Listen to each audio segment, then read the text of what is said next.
Good evening and welcome to the Channel Studios here in London with your international news around the world in 5.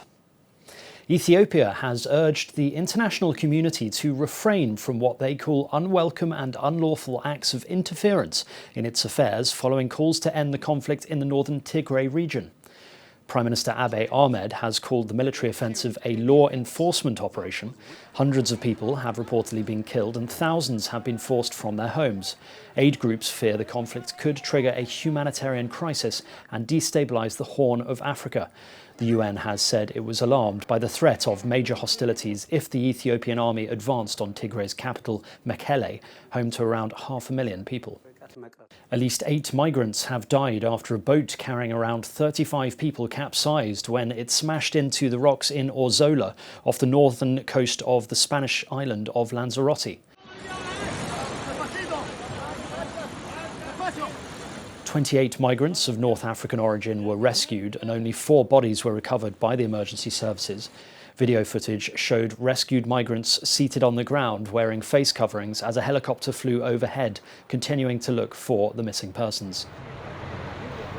Almost 17,000 people have reached the Canary Islands so far this year, more than 10 times last year's total, after making the dangerous Atlantic crossing from North Africa. China has dismissed Pope Francis's criticisms of its treatment of China's Muslim Uyghur minority in the Xinjiang region. China's foreign ministry said the Pope's remarks were groundless after the head of the Roman Catholic Church joined a growing group of international voices describing the Uyghurs for the first time as persecuted in a new book. It is believed that the Chinese government has detained up to 1 million Uyghurs in what the state defines as re-education camps. China responded to Pope Francis, saying Beijing has always protected the legal rights of ethnic minorities equally. Thai protesters have called on the king to give up control of a royal fortune valued in the tens of billions of dollars. The protesters have broken a long-standing taboo by criticising the king, and police summoned many of the best-known protest leaders on charges of insulting the monarchy, which can mean up to 15 years in prison.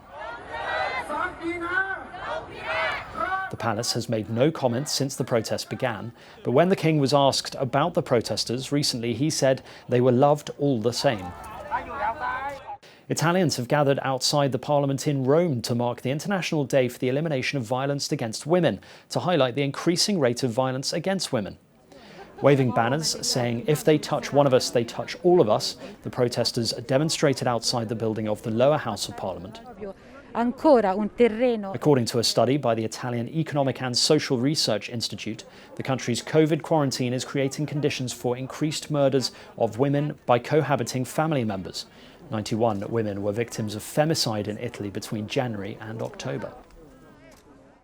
The Duchess of Sussex, Meghan Markle, has revealed she had a miscarriage in July, writing in an article of feeling an almost unbearable grief.